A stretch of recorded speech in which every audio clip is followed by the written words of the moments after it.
Bonjour, mon nom est Malcolm Parkinson et aujourd'hui, je vais vous présenter ma présentation finale sur la bursite au hockey. Les sports sont quelque chose que la grande majorité de la population fait. Les sports peuvent venir en plusieurs différentes formes comme le hockey et la course.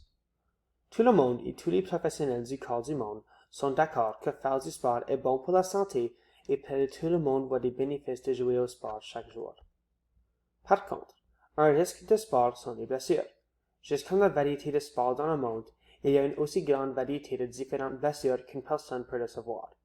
Ariane Lacourcière et la presse ont fait une étude au Québec et ont trouvé qu'environ 15% de la population d'athlètes québécois vont aller voir un professionnel de la santé avec une blessure sportive.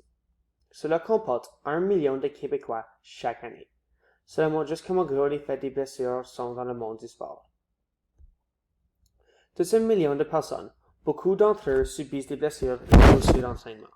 Le surentraînement peut causer plusieurs autres blessures, comme la blessure analysée dans ce document, la bursite. Cette présentation analysera la bursite pour pouvoir bien comprendre si lorsque quelqu'un a la bursite aux ischio-jambiers, peuvent-ils faire une réhabilitation complète à la jambe et si oui, quelle est la chronologie de réhabilitation? Pour analyser cette question, la recherche sera séparée en quelques différents points. Premièrement, il y aura une analyse sur le sport spécifique qui est le hockey et comment la blessure arrive dans ce sport. Ensuite, il y aura une analyse profonde sur la blessure elle-même et son anatomie. Finalement, le texte analyse la piste à la réhabilitation et si elle peut être faite en complet. Le hockey et le blessure. Le hockey est un sport bien connu à travers le monde et au Canada. Le hockey sur glace se joue sur une patinoire d'environ 200 pieds de long. Le point du sport est de compter plus de buts que l'équipe adverse. On compte un but en lançant la rondelle dans le filet de l'équipe adverse. UPMC ont fait une recherche sur les blessures communes au hockey et ont trouvé que des blessures aux muscles comme des étirements ou des déchirures sont une des plus communes et voici pourquoi. Pour jouer au hockey sur glace, les athlètes vont devoir se mettre en position de flexion des genoux et des hanches. Ceci met beaucoup de tension constante sur les ischio-jambiers à cause de leur position dans le corps. Comme vous pouvez voir dans l'annexe à la droite, les ischio-jambiers se retrouvent dans la partie postérieure de la jambe et relient les genoux et les hanches. Cela fait donc que quand les genoux et les hanches sont dans une position de flexion, comme la position de patinage, les ischio-jambiers deviennent très étirés et doivent supporter un peu de poids. Avec cette tension sur une longue période de temps, les ischio-jambiers peuvent subir des blessures de surentraînement s'ils ne reçoivent pas assez de temps de réhabilitation. Les blessures de surentraînement arrivent quand les muscles n'ont pas assez de temps pour se guérir entre chaque session d'entraînement. Donc, dans le cas des ischio-jambiers au hockey, s'ils ne reçoivent pas assez de temps de repos entre chaque session, ils deviennent à risque de blessures. Des blessures de surentraînement peuvent aussi causer d'autres blessures, comme des étirements ou des déchirures des muscles, pulled or torn muscle en anglais. Une autre des blessures communes reliées au surentraînement est la bursite, qui serait décrite et analysée dans la prochaine section. La bursite. La bursite est une blessure très peu comprise dans le monde du sport. En demandant à 20 différents athlètes de l'école de Renaissance, seulement 4 d'entre eux avaient une idée de ce qui était la bursite. En plus de ceux de ces 4 élèves savaient seulement qui était la bursite à cause d'expériences eux-mêmes avec cette blessure. Cela fait donc 20% des athlètes de Renaissance connaissent ce qu'est la bursite. Cela est étonnant à cause de comment commune cette blessure est dans le monde des sports. La bursite est une blessure qui emploie une inflammation de bourse Seeders. Une bourse Seeders est un petit sac qui contient des liquides. Ces bourses se retrouvent entre les os et d'autres parties du corps. Elles peuvent se retrouver entre les os et des muscles ou des tendons. Ces bourses sont dans ces endroits pour faciliter le mouvement entre les os et tendons des muscles. Cela est puisque les bourses Seeders deviennent un frottement entre les os et tendons ou muscles.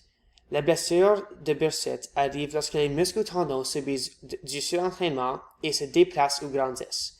Cela peut causer une friction plus importante sur la bourse Seeders, ce qui peut ensuite causer une inflammation aux bourse Seeders qui devient de la bursite.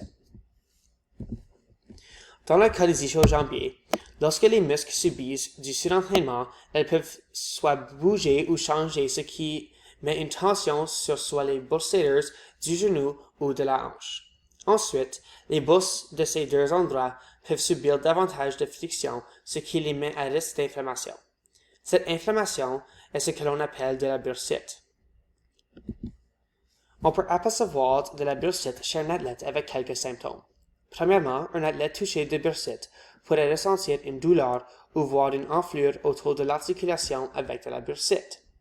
De plus, la personne pourrait perdre l'habilité de bouger l'articulation affectée dans des cas majeurs. Donc, pour relier ceci aux ischio-jambiers, un athlète sentirait cette douleur ou l'enflure dans soit l'articulation du genou ou de la hanche et pourrait enfin perdre la mobilité de l'articulation affectée. Par contre, dans le cas de la bursite causée par du surentraînement aux ischio-jambiers, l'articulation affectée devient plus souvent la hanche. Pour prévenir le corps contre la bursite, la chose la plus importante à faire, c'est d'assurer de ne pas laisser une trop grande friction sur les bolsters. Cela voudrait dire de ne pas laisser les muscles ou tendons être surentraînés. Arrêter un surentraînement veut dire donner les muscles ou tendons assez de temps à se guérir entre les sessions d'entraînement, pour qu'ils ne se fatiguent pas trop. Un autre moyen de présenter une bursite serait de renforcer les muscles et tendons autour des bolsters. Quand les muscles et articulations deviennent plus fortes, elles sont à un plus petit risque de surentraînement, ce qui arrête un excès de friction. Finalement, la dernière chose pour prévenir la bursite est de faire des étirements. L'étirement aide à la réhabilitation des muscles et tendons, ce qui enlève ensuite un risque de surentraînement. Pour conclure, comme on peut voir dans la prévention contre la bursite, la meilleure chose à faire est de prévenir contre un surentraînement, ce qui donne ensuite la possibilité de prévoir trop de friction contre les bolsters. La réhabilitation. La réhabilitation après avoir de la bursite est très dépendante de la gravité de la blessure. Dans la majorité des cas, un athlète avec une blessure de bursite peut faire une réhabilitation complète en environ 1 mois. Par contre, dans des cas extrêmes de bursite très graves, une personne peut avoir aussi besoin de chirurgie pour enlever du liquide de la bourse enflammée. Si une personne a besoin de chirurgie pour la bursite, le temps de réhabilitation peut devenir autour de 6 mois.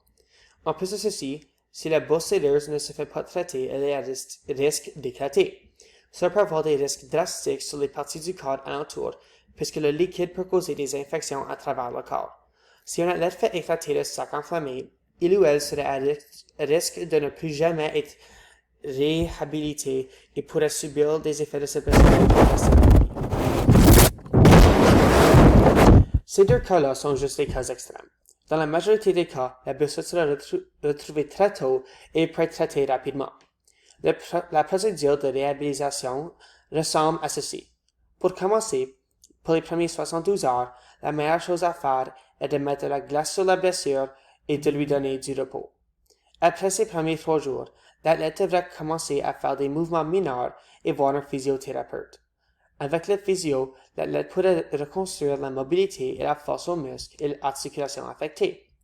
Durant les prochaines 3 à 4 semaines, l'athlète ferait des mouvements de plus en plus avancés et après ces 4 semaines, dans la majorité des cas, il aurait fait une réhabilitation complète. Comme avec toute blessure, il y a une infinité de complications et de variables dans le processus de réhabilitation.